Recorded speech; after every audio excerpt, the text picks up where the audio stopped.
दिल्ली के व्यस्त जीवन में एक लड़की रहती थी, आन्या वर्मा।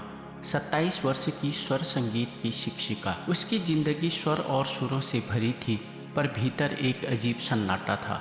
वह अक्सर कहती, संगीत मुझे सिखाया गया है पर महसूस नहीं होता।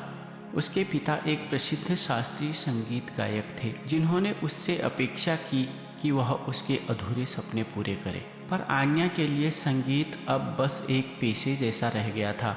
वह मंदिर नहीं जाती थी, न भक्ति में विश्वास रखती थी। कहती थी, भगवान अगर हैं भी तो मुझे कभी सुनाई नहीं दिए। फिर भी उसके कमरे की दीवार पर एक पुरानी तस्वीर टंगी थी, बांसुरी बजाते श्री कृष्ण की, जो उसे दादी ने बचपन में दी थी। दादी कहा करती थी, जब तेरे संगीत में दर्द और प्रेम दोनों होंगे, तब कान्हा तेरे सुरों में उतरेंगे। आन्या हंस देती, म्यूजिक में भगवान कहाँ आते हैं दादी। पर अब वही नील स्वर उसकी ज़िंदगी बदलने वाला था। एक संगीत प्रतियोगिता के दौरान आन्या की आवाज़ अचानक टूट गई। वह स्वर नहीं पकड़ पाई और मंच से उतर आई। लोगों ने कहा, इतनी बड़ी संगीत शिक्षिका और ऐसा बेसुरा गाना। मीडिया में मीम्स बने, वीडियो वायरल हुआ। वह टूट गई, क्लास बंद कर दी, घर में चुप रहने लगी। रात को खिड़की से शहर की हलचल देखती और सोचती, संगीत मेरा जीवन था, अब वही मेरा अपमान बन गया है। एक रात नींद नहीं आई। उसने अपनी पुरानी वीणा उठाई और आंखें बंद की।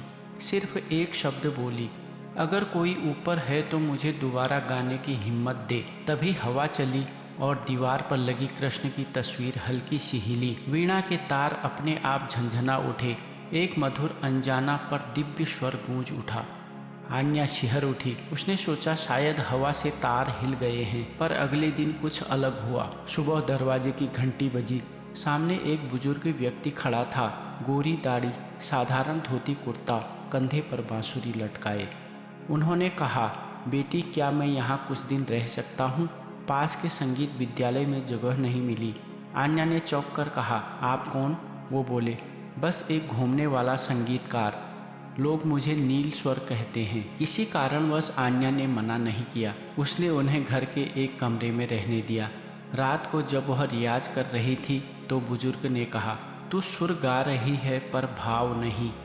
आवाज़ में माधुर्य तब आता है जब सुर का आधार प्रेम हो। वो आगे बोले, संगीत तब तक अधूरा है जब तक उसमें करुणा नहीं। उनकी बातों में कुछ ऐसा था जो सीधे हृदय को छू जाता। आन्या ने धीरे धीरे उनसे सीखना शुरू किया। वो कहते, हर राग में भगवान छिपे हैं। राग यमन में सांझ का आकाश, राग भैरव में प्रभात और मल्हार में वर्षा, सब उनकी लीलाएं हैं। आन्या के सुर धीरे धीरे लौटने लगे, पर अब उसमें एक अजीब सी आध्यात्मिक गहराई आने लगी। एक दिन नील स्वर ने कहा, आज मैं तुझे एक ऐसा स्वर सिखाऊंगा जो दुनिया ने भुला दिया है। उन्होंने बांसुरी उठाई और एक धुन बजाई। सुनते ही कमरे का वातावरण बदल गया। हल्की नीली रोशनी, मंद हवा और दीवार पर टंगी कृष्ण की तस्वीर धीरे धीरे झूमने लगी। आन्या की आंखों से आंसू बह निकले। वह बोली, ये कौन सा राग है? नील स्वर मुस्कुराए और बोले, इसे लोग अनाहत स्वर कहते हैं। वह स्वर जो बिना वाद्य के भी सुनाई देता है, बस मन से सुनना पड़ता है। उस रात आन्या को नींद नहीं आई। वह सुन रही थी, हर पत्ते, हर हवा के झोंके में वही बांसुरी की धुन, जैसे शहर में भी कोई मुरली वाला बस गया हो। कुछ दिनों बाद आन्या के पिता का एक्सीडेंट हो गया। वह आईसीयू में थे। डॉक्टर ने कहा, उम्मीद बहुत कम है। आन्या भागती हुई मंदिर पहुंची। पहली बार उसने हाथ जोड़कर कहा, कान्हा मुझे कुछ नहीं चाहिए, बस मेरे पिता को बचा लो। उसी रात घर लौटी तो देखा, नील स्वर उनके कमरे में बांसुरी बजा रहे थे। स्वर इतने कोमल थे कि उसकी आंखें भर आई। वो बोली, बाबा ये कौन सा राग है? उन्होंने कहा, राग शिवरंजनी, जो दुख को शांति में बदल देता है।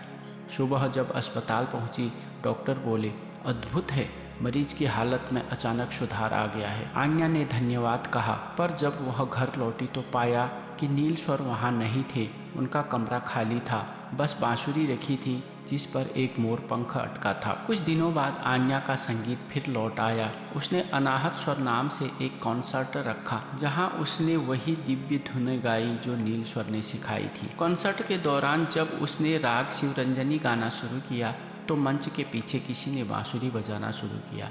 वही स्वर, वही लय, लोग मंत्रमुग्ध हो गए। गाना खत्म हुआ, उसने पीछे देखा, कोई नहीं था, बस नीली रोशनी में बांसुरी का हल्का कंपन दिखा और मंच के कोने में वही मोर पंख गिरा हुआ था। आन्या रो पड़ी। उसे समझ आ गया कि नील स्वर कोई साधारण व्यक्ति नहीं थे। वो धीरे धीरे बोली, दादी तुम सही कहती थी, जब स्वर में प्रेम होता है तो कान्हा उसमें बस जाते हैं। अब आन्या ने निर्णय लिया कि वह अपने संगीत से लोगों को शांति देगी। उसने मुरली म्यूजिक ट्रस्ट शुरू किया, जहां वो बच्चों, बुजुर्गों और डिप्रेशन से जूझ रहे लोगों के लिए म्यूजिक थेरेपी देने लगी। हर सत्र की शुरुआत एक ही धुन से होती, वही अनाहत स्वर जो उसे नील स्वर ने सिखाया था। हर बार जब वो धुन बजाती, कमरे में हल्की नीली आभा फैल जाती और बांसुरी की आवाज़ गूंजने लगती, भले ही किसी के हाथ में बांसुरी न हो। लोग कहते, यहाँ कोई अलौकिक ऊर्जा है। वो बस मुस्कुराती, यह कान्हा की लीला है जो सुरों में छिपी है। एक बार आन्या वृंदावन में एक म्यूजिक फेस्टिवल में गई। उसी शाम यमुना किनारे अकेली बैठी बांसुरी बजाने लगी। अचानक उसे लगा कोई उसके साथ स्वर मिला रहा है। वह पलटी, वही नील स्वर खड़े थे और मुस्कुरा रहे थे। वह दौड़कर उनके पास गई और बोली, आप कहाँ चले गए थे? उन्होंने कहा, मैं कभी गया ही नहीं, जब जब तू प्रेम से गाती है मैं वहीं होता हूँ। वो बोले, अब तू अपने सुरों में मुझे खोज, भगवान को देखना नहीं महसूस करना सीख। इतना कहकर वे धुएं सी नीली रोशनी में बदल गए और हवा में बांसुरी की धुन गूंजने लगी, वही अनाहत स्वर। आन्या अब नील स्वर एकेडमी चलाती है। वह हर क्लास की शुरुआत में कहती है, संगीत सिर्फ रियाज नहीं, प्रार्थना है। उसके छात्र कहते हैं, मैम आप जब गाती हैं तो लगता है कोई और भी साथ में गा रहा है। वह मुस्कुराती है, बोलती है, हाँ वो मेरे कान्हा हैं जो सुरों में रहते हैं। उसके कमरे में अब भी वही तस्वीर है, बांसुरी बजाते कृष्ण की, और नीचे लिखा है, जब शब्द मौन हो जाए तब स्वर बोलते हैं, और जब स्वर प्रेम से भरे हों तब भगवान गाते हैं। जय श्री कृष्णा। राधे राधे।